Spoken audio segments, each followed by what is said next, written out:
Before the United States was fully formed, it was 13 separate British colonies. In being so, the United States is deeply rooted in a racist agenda which emerged from the social and legal constructions from the Europeans. This created a racist classification system that entailed those with European descent to be at the top of rankings of power and privilege, which then placed indigenous and Africans at the bottom of it. Being so, racial exploitation and commodification is often the result of the structural arrangements of capitalism, and created nearly 2.5 centuries of chattel slavery of Africans in the United States, which culminated in the bloody Civil War that ended in emancipation in 1865. Although there was no more slavery, whiteness was still upheld by the Jim Crow era, which saw almost 1 century of legalized segregation and racial violence conducted through lynchings and massacres. This segregation era allowed for whiteness to prevail by establishing a cultural boundary and using arbitrary laws to contain African Americans for the use of free labor via convict leasing. Once the segregation era ended in 1964, there was a movement to commodify the art, culture, and lifestyle of African Americans, which changed the way consumer culture was presented. There were dancers that would incorporate African dance movements into their image as performers and began the Black is Beautiful movement, signifying black pride in the community. Being in a capitalist society, business became concerned with the movements, but were quick to recognize the potential profit from this.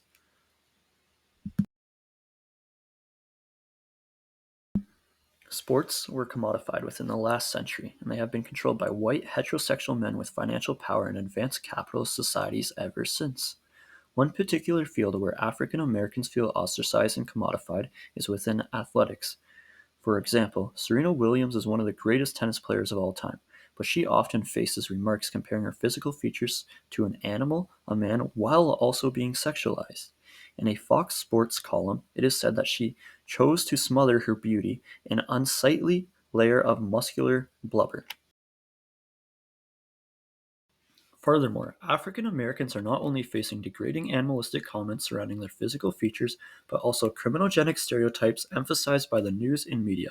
For instance, something anyone with internet access can do is a simple Google search, one being athletes' mugshots, and it is clear we can already see the criminalization of African American athletes, as 9 out of the 11 people shown are African American.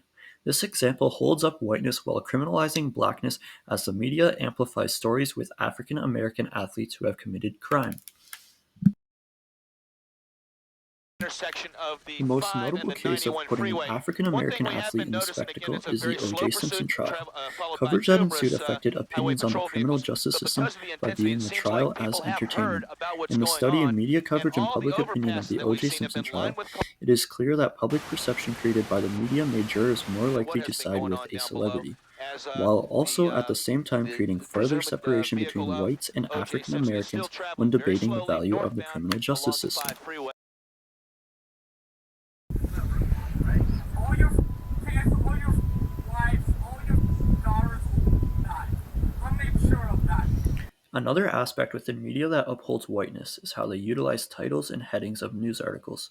For instance, in the video just played features now ex-NHL player Alexander Galchenyuk, who was arrested for impaired driving and also threatens the police's family combined with the most derogatory racial slurs possible.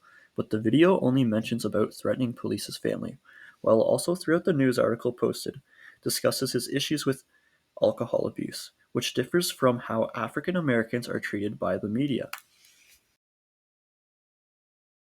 To exemplify my point, we will now look at 2 NFL players that both committed violent crimes. Here is Lawrence Phillips, who originally got placed into prison for battering his girlfriend that he was living with and stole her car.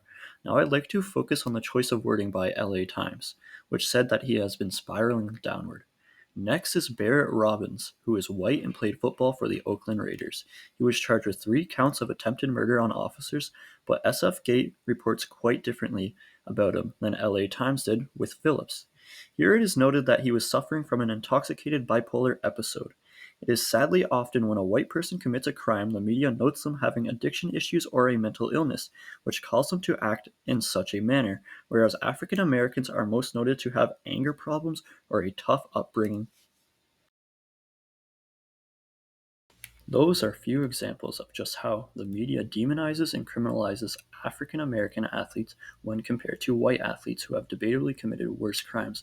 The onus of painting whiteness as being calm, clean, and collected is made evident by word choices from the media, which blame their actions on issues such as mental illness. Whereas blackness is presented by the media as being dangerous, brutish, and crude, all the while there is no evidence to suggest that African American athletes commit more crimes. Given that the United States is a capitalist nation with a foundation of settler colonialism, it will manage to criminalize blackness in some form regardless of the time. With that being said, exploiting African American athletics will have global consequences as American media is the farthest reaching in the world and can emphasize the criminogenic stereotypes of black people in regions where few reside. The media needs to start covering more crime by white athletes to help close the divide between whiteness and blackness. Thank you for watching.